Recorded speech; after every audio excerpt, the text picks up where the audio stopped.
Estamos aqui com Pedro Cole, ou Cole Machine, como é conhecido, 5 vezes campeão nacional, 3 vezes campeão europeu e 1 vez campeão do mundo.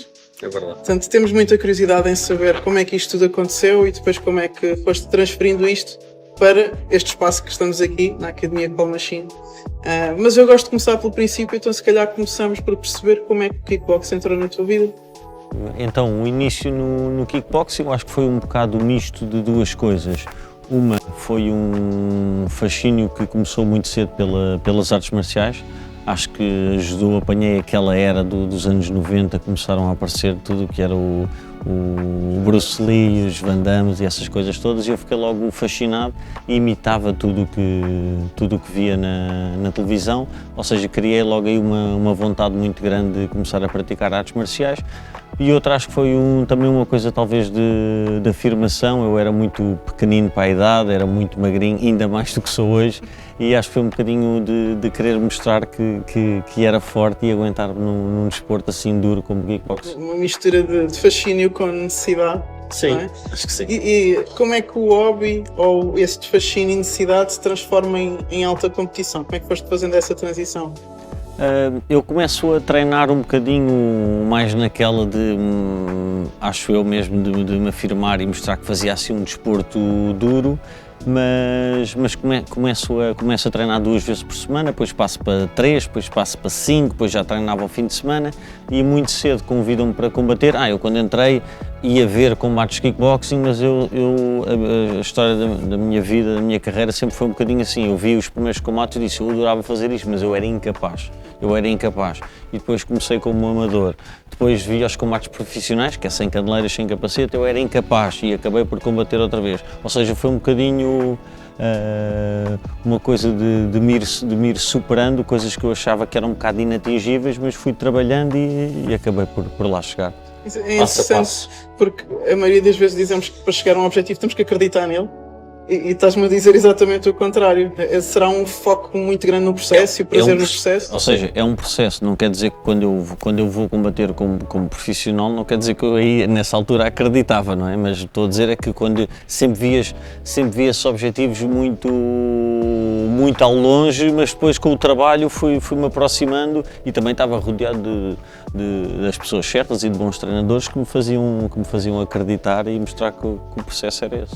E detalhadamente nesse processo, nesse dia a dia, o que é que sentiste que tiveste que abdicar, começar a fazer, sacrificar, fazer essa transição de apenas uma coisa que eu faço para agora quero ser atleta de alta competição? Não, tive que abdicar de muita coisa e na altura foi duro porque por exemplo, eu vivia em Torres Vedras e vinha para as aulas muito cedo. Eu tinha aqueles carrinhos, aqueles que chamam os mata-velhos, ou seja, eu vinha de Torres Vedras naquilo, ou seja, tinha que acordar muito cedo, vinha para as aulas, depois saía das aulas, os meus amigos iam todos se calhar para o café, ou iam conviver, ou iam jogar à bola, e eu ia sempre para o Sporting, ia sempre treinar. Ainda me lembro que eu estava sempre muito cansado, estava sempre exausto constantemente, e eu saía, ia para a casa de um amigo meu, eu acho que se trocava, devia dizer olá, não devia trocar mais palavra nenhuma, ele já sabia, eu ia para lá todos os dias, dormia meia hora, punha o despertador, dormia ferrado meia hora, aquilo apitava e eu agora, a hora de treino. E arrancava para os treinos e era isto constantemente, era isto todos os dias.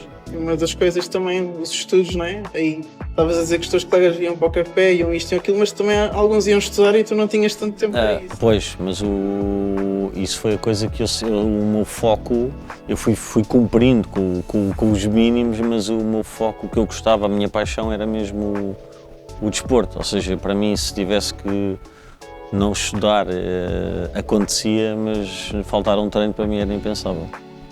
Quais é que foram, assim, as maiores dificuldades que tu te lembras de ter passado e como é que as ultrapassaste?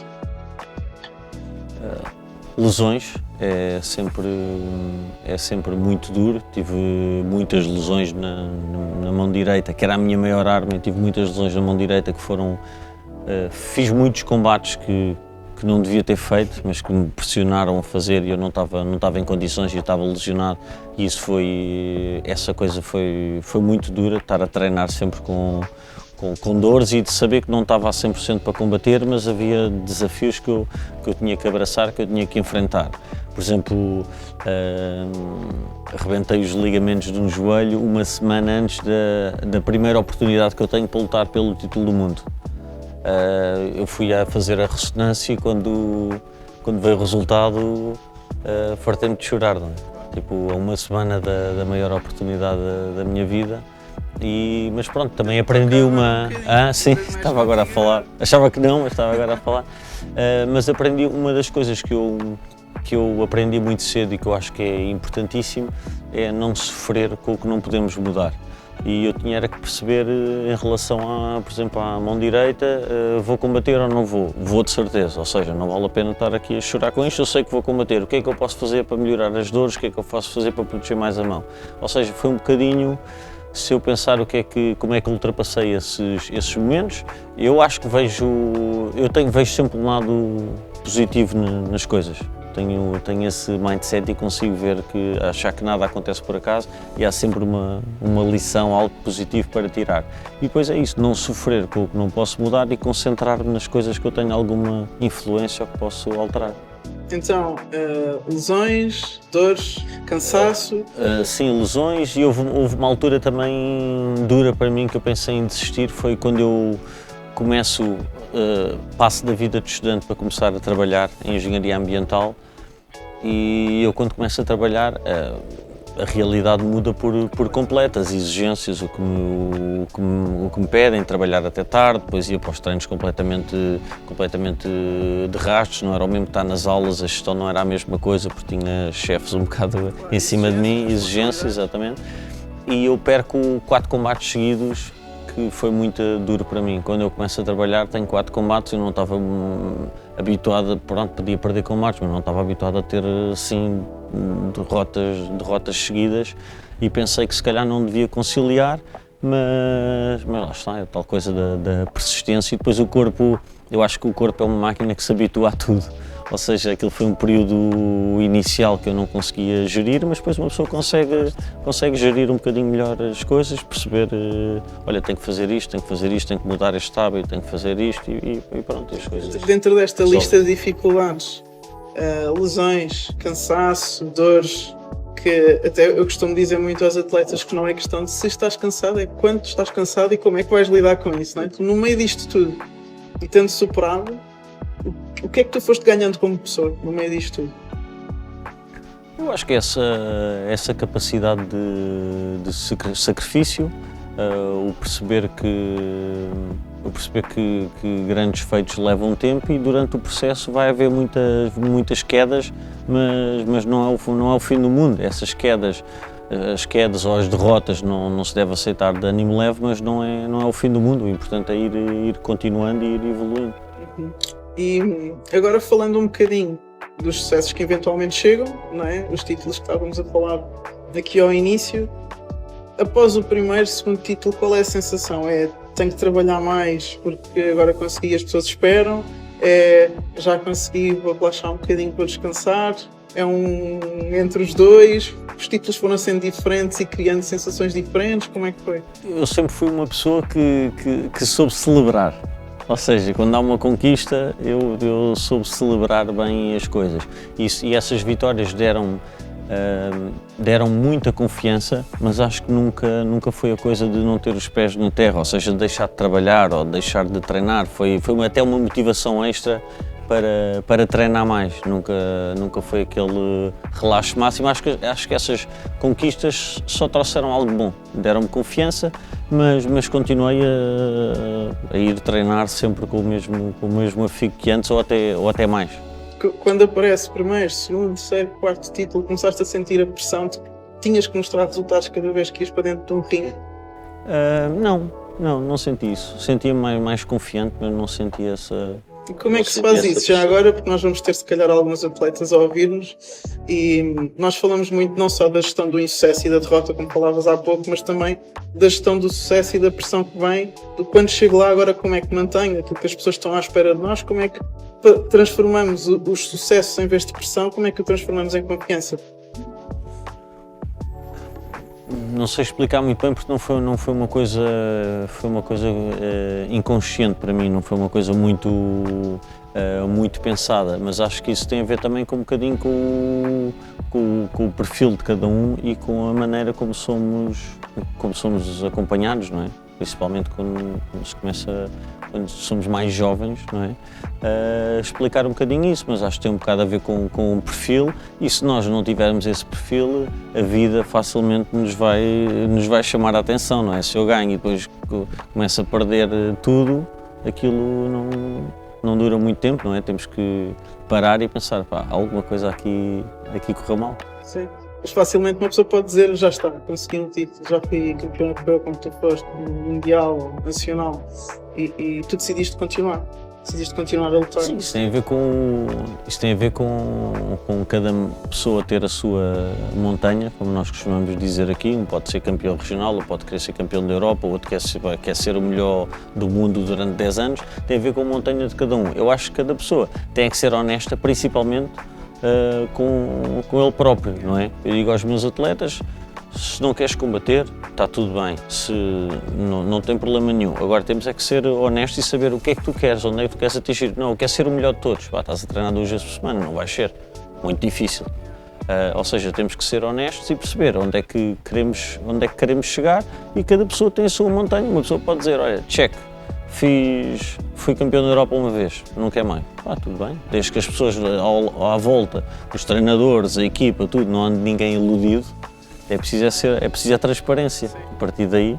Isso que tu disseste parece tão simples, mas é muito importante, porque eu acho que muita da frustração de alguns atletas vem daí, de não serem honestos com os seus objetivos, versus o processo que estão dispostos a ter para alcançar esses objetivos. Eu, por exemplo, venho do basquete, eu fui atleta de basquete, e o mundo do basquete, toda a gente pensa em Estados Unidos. Mas nem todos querem realmente trabalhar para ir para os Estados Unidos ou para chegar a uma seleção. Só dizem aquilo porque vivem num meio em que toda a gente diz que os Estados Unidos é o topo. Sim, todos querem chegar lá, mas não estão dispostos a fazer Exatamente. O que é preciso para lá chegar. E aí está a honestidade, não é? No processo que estamos dispostos a passar para chegar a esse objetivo. Como é que chega o final da tua carreira desportiva? Essa decisão, fácil, difícil? Os meus amigos brincam comigo a dizer que eu me reformei para aí 10 vezes. Porque eu disse que era o último e depois voltava, e depois era o último e depois voltava. Quando eu dizia que era o último, eu estava a ser honesto na altura, ou seja, era o que eu sentia, mas depois senti necessidade de combater mais. Isto é para explicar o processo mais ou menos de saída. Depois de fazer o último combate, por acaso não foi, eu sou campeão do mundo e eu tenho a ideia de me retirar. E eu fiquei com um vazio gigante na minha vida. Eu fiquei completamente perdido porque eu não tinha outros objetivos. Eu tinha o objetivo de abrir a academia, de ser campeão do mundo, e eu conquisto os dois e foi horrível.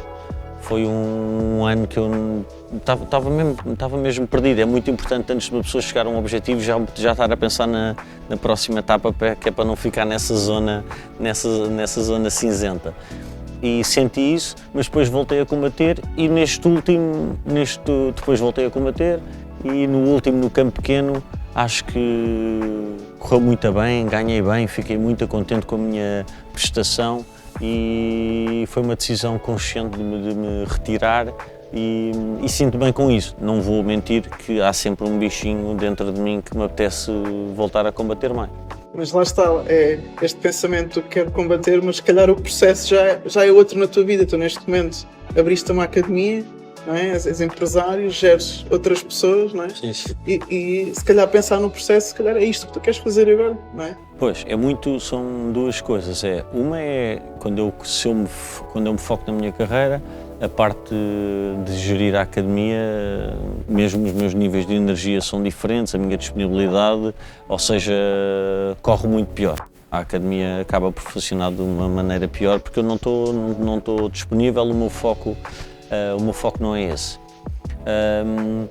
E outra coisa, eu já não estou, aquilo que estávamos a falar há bocado, eu já não estou disposto aos sacrifícios não estou disposto às dietas, de andar sempre de andar sempre todo partido, de ter que treinar todos os dias, de não poder ir jantar com os amigos, não poder dar uma volta, já não estou disposto e podia dizer, lá está, podia ter uma montanha, não, quero fazer uns combates, brincadeira. Eu não, eu se combater quero estar ao mais alto nível e eu não estou disposto a fazer o que é, neste momento da minha vida, não estou disposto a isso. Estás a dizer isso, eu estou-me a identificar, vou só tirar aqui 30 segundos só para dizer isto, que eu termino de jogar basquete de uma forma repentina, volto 4 anos depois ao basquete já noutras funções e estou com o bichinho. E foi exatamente essa realidade do já não estou disposto a treinar todos os dias e bidiários e ginásio e isto e aquilo que me fez cair na real do não, próximo não é fácil. passo. Não é fácil, não é. Mas é a tal coisa de sermos honestos. De sermos honestos connosco. Então agora falando desta parte de empresário, não é? De trazeres tudo aquilo que aprendeste, o teu know-how como atleta, tudo aquilo que tu passaste, dificuldades e conquistas, e agora trazeres para aqui, o que é que tu achas que tudo o que tu fizeste para trás antes da academia te ajudou com a fase de agora teres esta academia?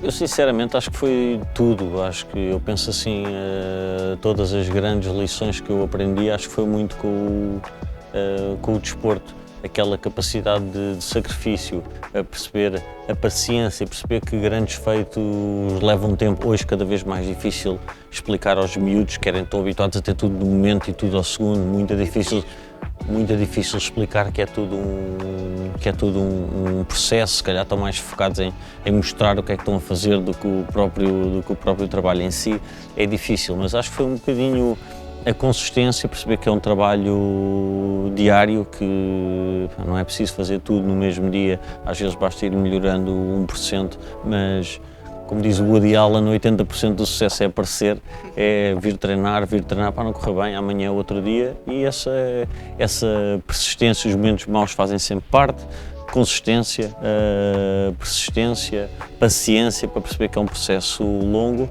acho que isso me ajudou muito, a capacidade de sacrifício, gerir tanta coisa, a maneira de gerir as minhas emoções, gerir o meu stress, e acho que depois de uma pessoa estar em cima de um ringue contra uma pessoa que o quer matar quase, a partir daí tudo é relativo, vou ficar nervoso porquê?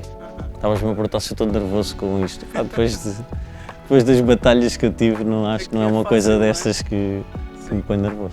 Olha, e pensando um bocadinho aqui no ponto de vista do que é o teu dia-a-dia, não é? Estamos a falar de processo, de certeza que também há sacrifícios, coisas que tens que abrir mão, isso depois também acabou por ser um treino, não é? Tu tiveste de sacrificar este processo, os detalhes, não é? Isto não se chega aqui e não se abre isto e não se mete aqui gente a treinar e treinadores a dar treinos e toda a gestão de horários e tudo o que tem aqui também não é de um momento para o outro. Estava só aqui a pegar numa coisa que estavas a dizer, tu usaste a palavra persistência, paciência, tempo, coisas que hoje em dia não são muito sexys de se ouvir, né? Hoje é o resultado, a competitividade e a superação, e o sucesso está muito ligado ao longo prazo, não é? Como é que foi sendo as dificuldades e como é que foi sendo todo o processo e a construção desta academia, que se calhar começou mais pequena, começaste se calhar só tu e mais um amigo, como é que começou até o que a gente vê hoje, não é? Que está cheio. Eu comecei no Sporting Clube Portugal, que era atleta, comecei também a dar um apoio e a ser treinador adjunto, mas eu via, nós tínhamos uma equipa fora de série de competição, mas eu via ali uma oportunidade, nós tínhamos um ginásio ou uma sala de treino que estava disponível 24 horas por dia, mas estava ocupada só à tarde, algumas horas, estava tudo completamente virado para a competição e eu tentava levar amigos meus para lá, levavam uns carolos e ninguém aparecia mais, e eu via ali uma oportunidade acho que o desporto tem benefícios inacreditáveis e foi o compreender que cada pessoa tem a sua montanha, não é? Se vem aqui a Andrea Rodrigues ou o Ricardo Luz Pereira, é diferente, eu não posso treiná-los da mesma maneira que uma pessoa que vai combater, que quer ser campeão da Europa ou quer que seja, ou seja, cada um tem que se adaptar. E eu acho que foi um bocadinho essa oportunidade de perceber que é um desporto incrível, com benefícios espetaculares, tanto a nível psicológico como físico, mas abrir uma academia com boas condições, com bons treinadores e que permita toda a gente, de acordo com a sua montanha, tirar partido da experiência. Desde a saúde até à performance, não é? Exercício físico, atividade, até, ou seja, pensaste nas duas coisas. Era o que tinhas pensado de início? Eram as duas coisas ou foi acontecendo? Não, era o que tinha pensado inicialmente. Tenho mais duas perguntas para ti, para terminarmos. A primeira é falarmos do Pedro atleta, do Pedro empresário e para o futuro o que é que ainda podemos esperar? Pedro atleta, acho que nunca foi a parte física que me distinguiu, acho que foi sempre mais a parte mental. Eu era magrinho, era fraquinho, era descoordenado, ou seja, exatamente, não era uma pessoa que comecei a treinar e disseram, isto é um talento, não foi nada disso, foi uma coisa de trabalho e persistência. Acho que sempre tive uma parte mental forte, acho que ter também uma família que sempre esteve comigo, sempre acreditou em mim, acho que ajudou muito, não, tenho a certeza que ajudou muito, tinham muita fé em mim e permitiram-me também muitas experiências de ir treinar fora, de treinar aqui, sempre me apoiaram na competição, foram ver todos os meus combates, acho que isso fez uma grande diferença, porque eu vejo com muitos atletas nossos que vê-se a diferença de alguns que os pais não apoiam ou não aprovam, acham que isto é muito violento. Depois, como empresário, tem sido uma aprendizagem diária. Sinto que sempre que tenho tanto a aprender, mas vou tentando sempre evoluir. Estou rodeado de uma grande equipa e eu acho que isso é a coisa mais importante, é rodear das pessoas certas e perceber em que é que cada pessoa é forte e aproveitar isso. Foram lições atrás de lições, processos muito complicados, por exemplo em Portugal, muito a ver com licenciamentos e para abrir ginásio é sempre um filme. Nós tivemos, esta academia onde estamos agora, tivemos 3 anos, estamos a falar de 1000 metros nas avenidas novas, a pagar milhares e milhares de euros por mês em renda e demorámos 3 anos a licenciar. Ou seja, por acaso tivemos sócios que apoiaram, mas podia ter sido um sonho que tinha morrido antes de nascer. E para o futuro, o que é que eu penso para o futuro? É um bocadinho fazer crescer a marca, abrir mais espaços, fazer a equipa crescer. E acima de tudo é muito importante que isto continue a ser um sítio que acrescenta às pessoas, não só às pessoas que vêm treinar, como à minha equipa. Quero que eles estejam motivados, quero dar-lhes boas condições e que seja bom para todos, para os alunos, para o staff, para toda a gente, que seja uma coisa que acrescenta a todos. Última pergunta é, vamos imaginar que as pessoas que vão ouvir esta entrevista só podem ouvir uma parte. O que é que tu consideras que é mais importante elas ouvirem?